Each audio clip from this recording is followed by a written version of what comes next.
하나님 말씀 창세기 49장 27절 말씀입니다. 베냐민은 물어뜯는 일이라 아침에는 빼앗은 것을 먹고 저녁에는 움킨 것을 나누리로다. 아멘. 1963년 11월 19일에 강원도 인제에 있는 한 부대 관사에서 5명의 일가족과 가정부까지 6명을 도끼로 무참하게 살해한 사건이 있었습니다. 당시 상병이었던 고재봉은 자신에게 절도 혐의로 고발하여 교도소로 보낸 대대장 가족을 살해한다고 했던 일이 새로 부임한 대대장 가족을 살해하고 말았던 것입니다. 이것은 인간의 잘못된 용맹함, 사악함이 저지른 끔찍한 범죄였습니다. 타락한 인간의 악한 성향을 다스릴 수 있는 것은 두 가지입니다. 하나는 일반 은총 영역의 양심이라는 것과 또 하나는 특별 은총의 영역인 성령의 억제입니다. 이에 따라 선인도 될 수 있고 악인도 될 수 있습니다. 12아들을 축복하는 야곱이라는 제목으로 은혜를 받고자 합니다. 오늘은 베냐민을 봅니다. 창세기 35장 18절에 그가 죽게 되어 그의 혼이 떠나려 할 때에 아들의 이름을 베논이라 불렀으나 그의 아버지는 그를 베냐민이라 불렀더라 라고 하였습니다.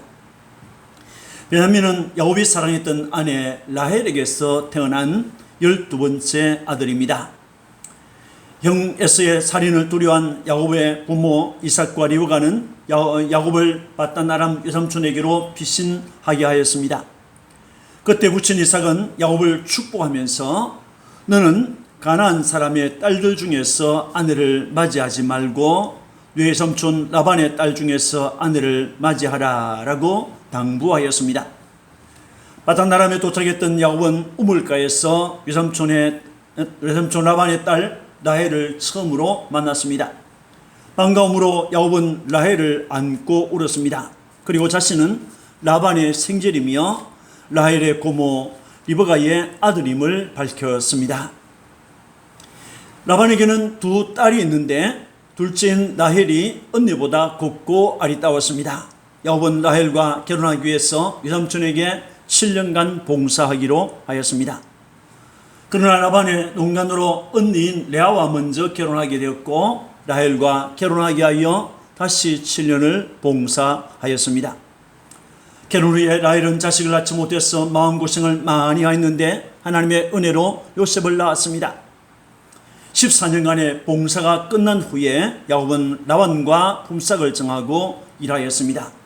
그때부터 야곱의 재물이 늘어나기 시작했습니다. 그러자 라반의 아들들이 야곱을 경계하였습니다. 하는 말이 야곱이 우리 아버지의 소유를 다 빼앗고 우리 아버지의 소유로 말미암아 이 모든 재물을 모았다라고 하면서 그의 재물을 빼앗으려고 했습니다.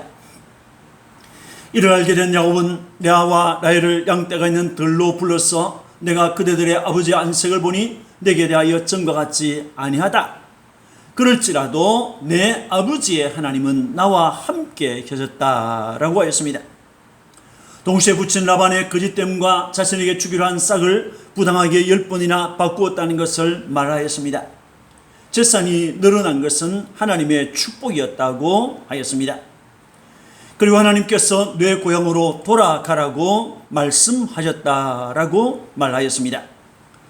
레아와 라헬의 적극적인 지지를 받은 야곱은 모은 재물과 가족을 데리고 라반 몰래 도망하였습니다. 고향으로 돌아가는 길은 쉽지 않았습니다. 많은 난관과 어려움이 있었습니다. 도망했던 길라산에서 마하나임을 지나고 야복강을 건넜습니다. 야복강을 다시 건너서 숫곳에 머물다가 세겜으로 갔습니다. 세겜에서 베델로 갔고 베델에서 출발하여 헤브론으로 가는 중이었습니다. 도중에 에브라스를 걷지 않은데 아직 거리가 많이 남아 있었는데 라헬은 그 길에서 난산 끝에 아들을 낳았지만은 죽음 직전에 이르렀습니다. 산파가 라헬에게 아들을 낳았다고 일러주자 라헬은 아들의 이름을 베논이라고 부르고 죽었습니다. 베논이라고 하는 이름은 슬픔의 아들을 의미합니다. 야곱은 그녀를 길가에 장사하고 아이의 이름을 베냐민으로 고쳐 불렀습니다. 베냐민은 오른손의 아들이라는 의미가 있습니다. 슬픔의 아들이었던 베노니가 오른손의 아들 베냐민이 되었습니다. 힘있는 사람으로 살아가라라고 하는 부친의 소망이 담긴 이름입니다. 베냐민은 태어난 순간부터 어머니를 잃었고 얼마 후에는 형 에서마저 잃었습니다. 형 요셉은 다른 형들에게 미움을 받았는데 목축하는 형들의 안부를 알기 위해서 부친의 심부름을 갖다가 형들에게 붙잡혀 옷을 빼앗기고 구덩이에 던져졌습니다. 조금 뒤 그들은 요셉을 구덩이에서 끌어올려 이스마엘 상인들에게 팔아버렸습니다. 그 후 요셉의 소식을 아는 사람은 아무도 없었습니다. 그때부터 베냐민은 부친 야곱의 특별한 보호를 받았을 것입니다. 애굽에 양식을 사러 갈 때도 베냐민을 함께 보내지 않았습니다. 양식 사러 갔던 형들이 돌아왔는데 시몬은 없었습니다. 애굽 총리가 동생 베냐민을 데려올 때까지 그를 인질로 잡아 주었던 것입니다. 이에 야곱은 너희가 나에게 내 자식들을 잃게 하도다.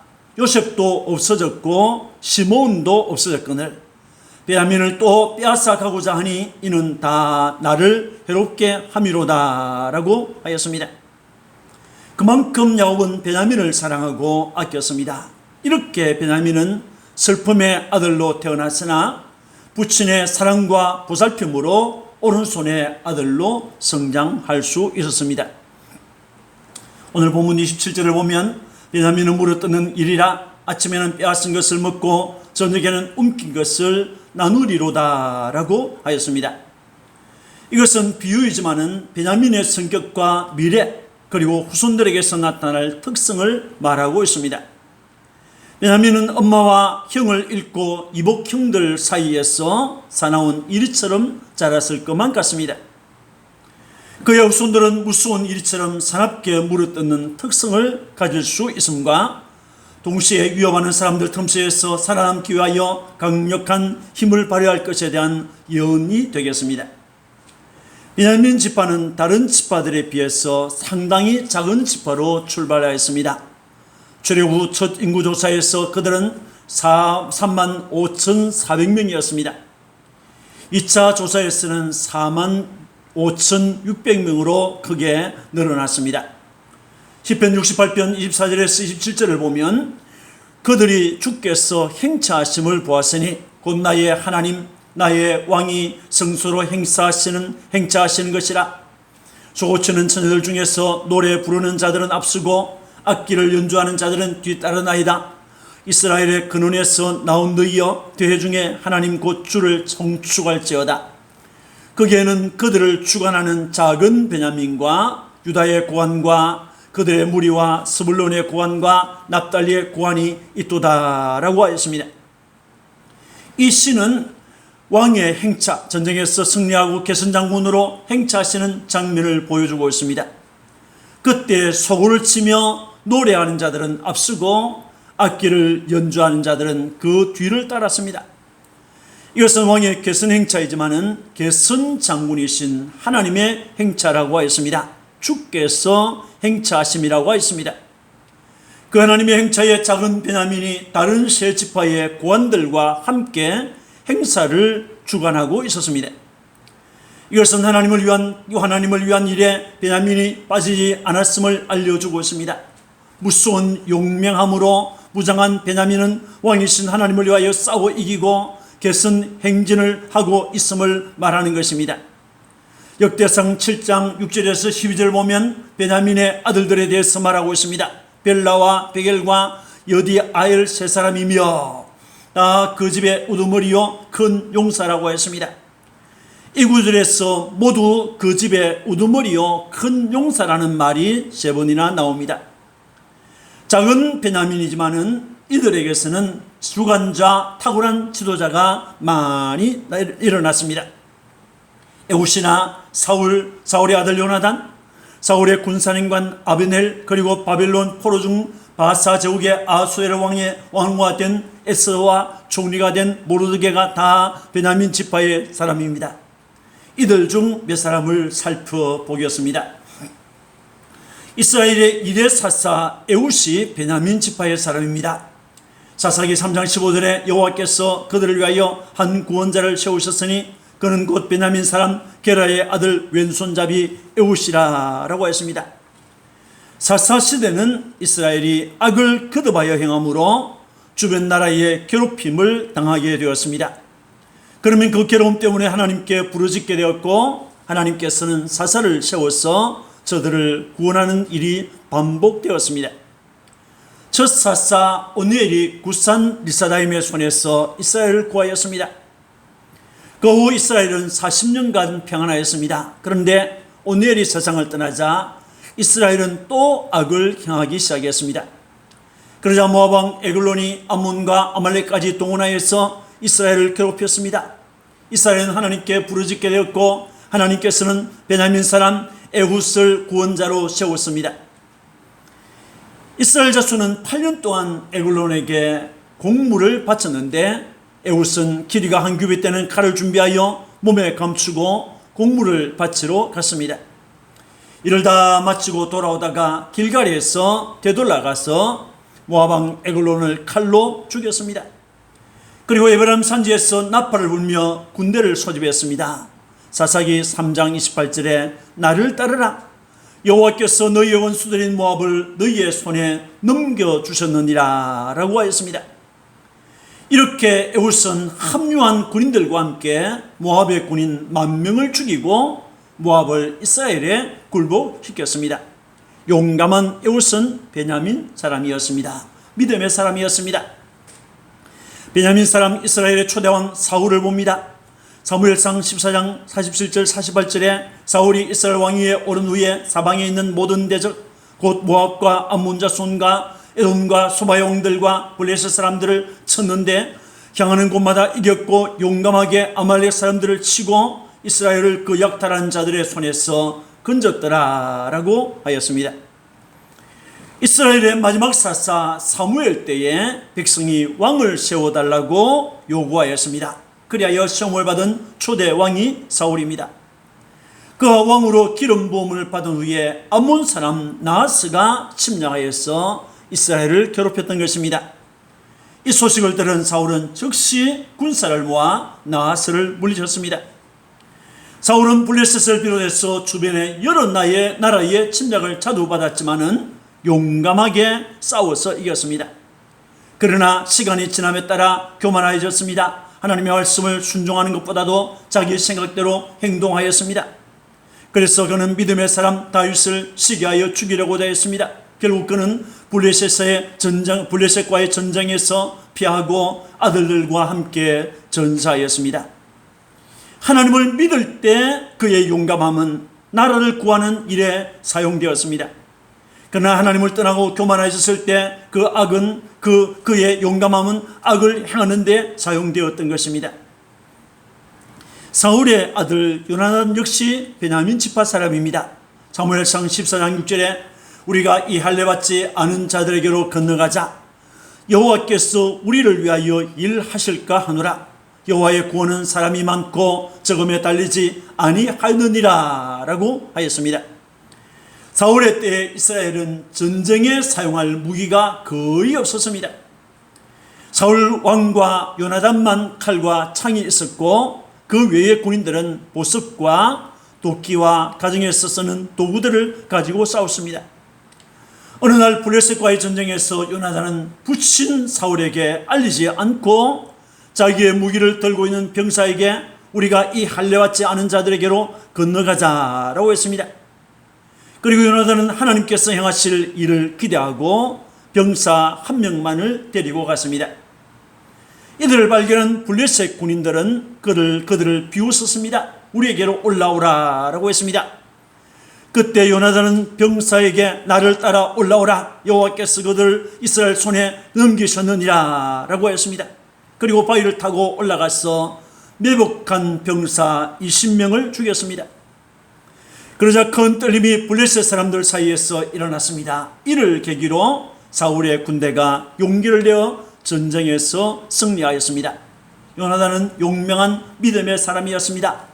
요나단 그리고 병사 한 사람 2명이 20명을 이기고 이스라엘을 전쟁에서 구하게 되었던 것입니다. 이것이 믿음의 사람 용맹에서 나온 것입니다. 잔인하게 동료들과 싸운 베냐민 사람들을 보겠습니다. 사사기 21장 25절에 그때에 이스라엘 왕이 없으므로 사람이 각기 자기의 소견에 옳은 대로 행하였더라 라고 했습니다. 이것은 사사시대를 특징 짓는 말씀입니다. 이스라엘은 하나님께서 그들에게 주신 계명이 있었습니다. 그것은 하나님의 백성인 이스라엘이 순종하며 따를 율례였습니다. 그러나 이스라엘은 하나님의 율법과는 상관없이 자기 속인대로 판단하고 행동하였습니다. 이것은 일반 백성뿐만 아니라 하나님을 가장 가까이에서 섬기는 레위인도 이런 생각을 가지고 행동했던 것을 볼 수 있습니다. 저 에브라임 산지에 살고 있던 한 레위인이 유다 베들레헴에서 첩을 맞이하였습니다. 얼마나 잘못된 것입니까? 어느 날 그녀는 행음을 하고는 남편을 떠나서 친정으로 와서 4개월이 넘도록 돌아오지 않았습니다.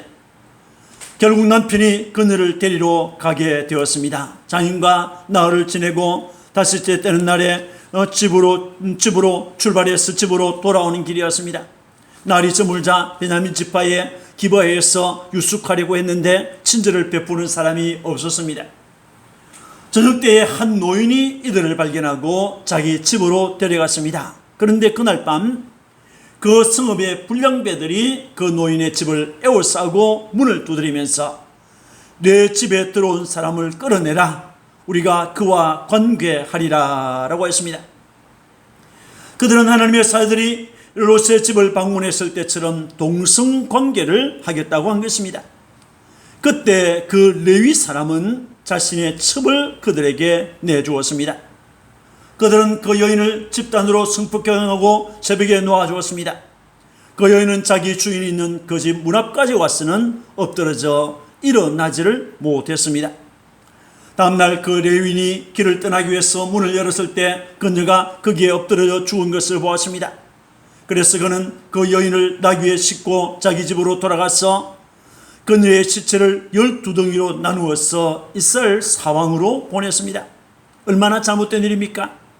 이것은 전무후무한 악한 일이었습니다. 이를 접한 이스라엘 사람들은 미스바에 모여서 모든 것을 알게 된 다음에 보병 40만 명을 베냐민 사람들에게 보내어서 악한 일을 행한 기브아 불량배들을 넘겨주어서 악을 제거하게 하라라고 했지만은 베냐민 사람들은 거절했습니다. 오히려 그들은 군인 26,700명을 뽑아서 이스라엘 보병 40만 명과 마주 싸웠습니다. 결국 베냐민 사람들은 도망한 자 600명만 남고 전멸하였습니다. 베냐민 지파의 용맹함이 이렇게 어리석은 일로 나타난 것입니다. 이 사건에 나타난 베냐민 지파의 잔인함은 두 가지였습니다. 그들은 한 여인을 집단으로 성폭행하여 죽게 만들었습니다. 그리고 그들은 악한 일을 행한 불량배들을 내놓지도 않고 자신들의 잘못을 회개하지도 않고 오히려 이스라엘과 마주하여 싸웠습니다. 그 결과 베냐민 지파는 멸망의 위기에 빠지고 말았습니다. 우리가 또 생각할 수 있는 것은 신약에 나오는 사도 바울이 베냐민 지파 사람입니다. 로마서 11장 1절에 나도 이스라엘인이요 아브라함의 씨에서 난 자요 베냐민 지파라 라고 하였습니다. 바울은 그리스도 예수를 위하여 용감하게 싸운 전사였습니다. 그는 베냐민 지파 출신으로 길리기아 다수에서 출생했습니다. 가말리엘 문화에서 조상들의 율법에 엄한 교훈을 받았습니다. 그는 하나님께 열심 있는 자라고 했습니다. 그는 그 열심을 그리스도인을 핍박하는 데 사용했습니다. 빌립보서 3장 5절에서 6절을 보면 나는 8일 만에 할례를 받았고 이스라엘 족속이요 베냐민 지파요 히브리인 중에 히브리요 율법으로는 바리새인이요 열심으로는 교회를 박해하고 율법의 의로는 흠이 없는 자라고 했습니다. 그에게 있어서 기독교는 자신이 믿고 있는 유대교의 적대적인 종교였습니다.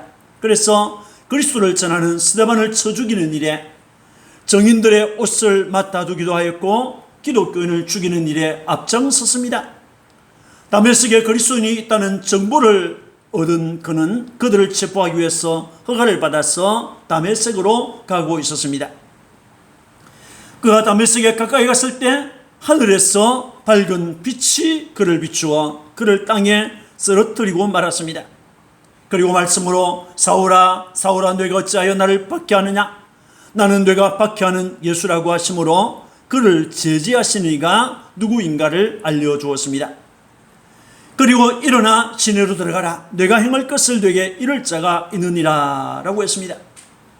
한편 그 성에 사는 아나니아에게 주님은 사울을 만날 것을 말씀하셨습니다.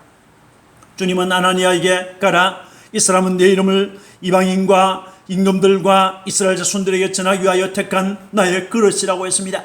그 일이 있은 다음에 사울은 그리스도인으로 변화되었습니다. 자신이 핍박했던 그 예수를 전하는 전도자가 되었습니다.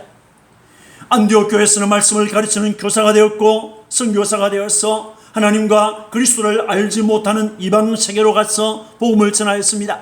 그리고 로마에서 순교하였습니다. 예수 밖에 있을 때 사울은 예수를 대적하는 용감한 군사였으나 예수를 영접한 이후에는 그는 예수를 위하여 용감하게 싸우는 군사가 되었습니다. 에베소서 6장 12절 13절에 우리의 이름은 혈과 육을 상대하는 것이 아니요 통치자들과 권세들과 이 어둠의 세상 주관자들과 하늘에 있는 악의 영들을 상대함이라. 그러므로 하나님의 전신갑주를 취하라 라고 했습니다. 고린도후서 10장 4절에 우리의 싸우는 무기는 육신에 속한 것이 아니요 오직 어떤 견고한 진도 무너뜨리는 하나님의 능력이라고 했습니다. 알렉산더는 그의 군사로 세계를 정복하였습니다. 그러나 바울은 하나님의 능력인 복음으로 세계를 정복하였습니다. 이것은 영적인 정복이죠. 그리스도 예수의 세계 정복인 것입니다. 바울은 자신을 통해서 그리스도께서 세계를 정복하게 했던 것입니다. 여러분, 베냐민 지파에게 주었던 용맹스러움은 하나님이 그들에게 주신 은사였습니다. 그런데 수많은 그리스도인이 하나님께서 자신에게 주신 은사들을 잘못 오용하여서 사람들을 파괴하고 그리스도의 왕국을 파괴하는 일에 쓰이고 있습니다. 그러나 그리스도에게 정복을 당하면, 주님에게 정복을 당하면 누구든지 주님을 위한 용감한 군사가 될 수 있는 것입니다. 사랑하는 성도 여러분, 앞에서 말씀드렸던 고재봉은 사형선고를 받고 교도소에 복역 중에 믿음의 용사들에 의해서 예수를 믿고 한 목사님에게서 전해준 성경을 읽는 중에 주님의 은혜를 체험했습니다. 회개하고 또 다른 사람에게 좋은 일을 해야 한다는 목사님의 말씀을 따라서 복역 중인 죄수들에게 전도했습니다. 그 감옥에는 2,000명의 죄수가 있었는데 1,800명을 전도해서 교회로 이끌었다고 전하고 있습니다. 사형집행날 복도를 지나면서 울고 있는 죄수들에게 예수 잘 믿어요, 나가서 교회 꼭 나가고 라고 말을 하였다고 합니다. 사형장에서 남긴 마지막 말은 하나님이 세상을 이처럼 사랑하사 독생자를 주셨으니 이는 저를 믿는 자마다 멸망치 않고 영생을 얻게 하려 하심이라 라고 하는 성경 구절이었습니다. 그리고 찬송을 힘차게 부르고 평안하게 사형 집행을 당했다고 합니다. 과거 그리스도 밖에 있을 때 그 용맹함은 사람을 죽이는 데 사용되었지만 예수 믿은 다음에 성령의 지배를 받은 그는 전도하는 데 사용되어졌습니다. 야곱은 베냐민을 밀어 물어뜯는 일이라고 했습니다. 그 사나움과 용맹성이 나타날 때 사람들을 잔인하게 물어뜯는 것으로 나타났습니다. 그러나 선하게 나타날 때는 많은 사람을 유익하게 하였습니다. 나쁜 성향도 하나님께서 전적으로 다스리며 고칠 수 있음을 믿어야 합니다. 베냐민과 같이 나쁘고 악한 성향이 우리에게 있을지라도 하나님은 거룩한 하나님의 사람, 하나님의 일꾼으로 변화시킬 수 있는 분임을 믿으시기를 축원합니다.